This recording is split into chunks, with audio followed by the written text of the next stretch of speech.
wabarakatuh. Perkenalkan, nama saya Zaskia Anissa Syafita dengan NIM 2404020988. Segala puji bagi Allah Subhanahu wa Ta'ala, Tuhan semesta alam. Sholawat dan juga salam selalu tercurah kepada junjungan kita Nabi Muhammad SAW beserta keluarga, sahabat, dan seluruh umatnya hingga akhir zaman. Pertama-tama marilah kita panjatkan puji dan syukur kita atas kehadiran Allah Subhanahu wa Ta'ala, karena atas nikmat, rahmat, dan juga hidayahnya, serta diberikan kesehatan dan kekuatan sampai saat ini. Izinkan saya menyampaikan ceramah saya yang berjudul kewajiban melaksanakan ibadah haji. Berbicara tentang bulan Syawal, yaitu kita berbicara tentang beberapa ibadah dan rangkaian yang tidak luput dari pikiran kita, yaitu ada pada rukun Islam yang kelima, mengerjakan haji. Ada beberapa mungkin yang bertanya, apa hubungan Syawal dengan ibadah haji? Yaitu jawabannya ada pada surat Al-Baqarah ayat 197. Allah Subhanahu wa Ta'ala berfirman, haji dikerjakan di bulan-bulan yang telah ditentui oleh Allah, tidak bisa dikerjakan di setiap bulan. Menurut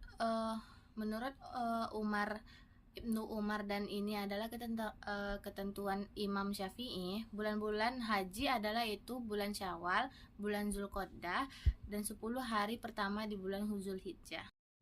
Haji adalah ibadah yang sangat fenomenal, luar biasa, dan juga ajaib. Bagaimana tidak?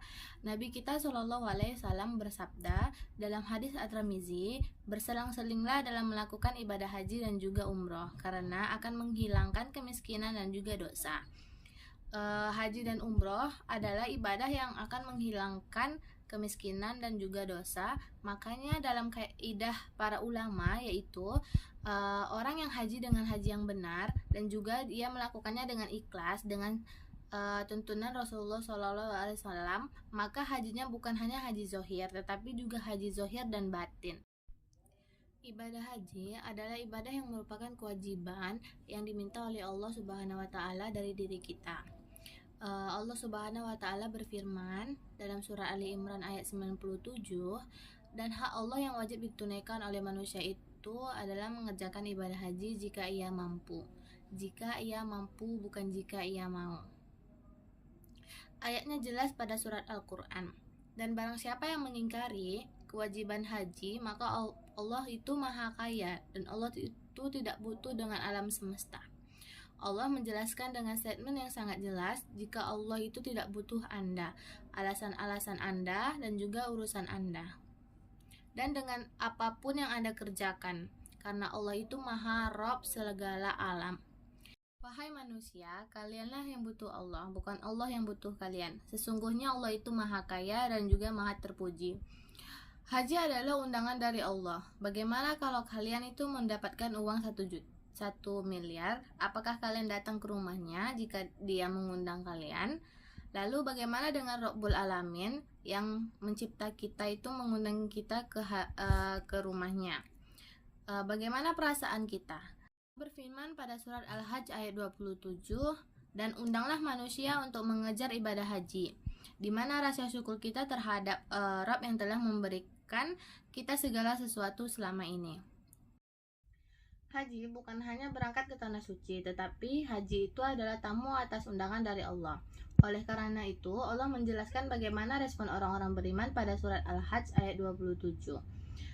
Maka orang-orang yang beriman akan berusaha untuk datang ke tanah suci dengan berbagai cara, yaitu dengan berjalan kaki atau dengan menggunakan unta yang bahkan udah kurus dan tidak layak untuk digunakan lagi.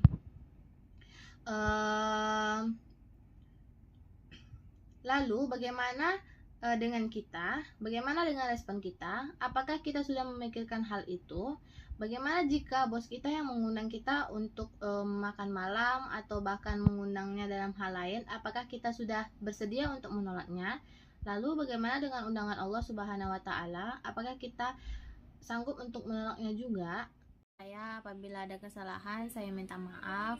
Sesungguhnya kesempurnaan itu hanya milik Allah, dan kesalahan itu terjadi pada diri saya sendiri. Semoga apa yang saya sampaikan nanti bisa memberikan manfaat dan menjadi pengingat untuk kita semua. Assalamualaikum warahmatullahi wabarakatuh.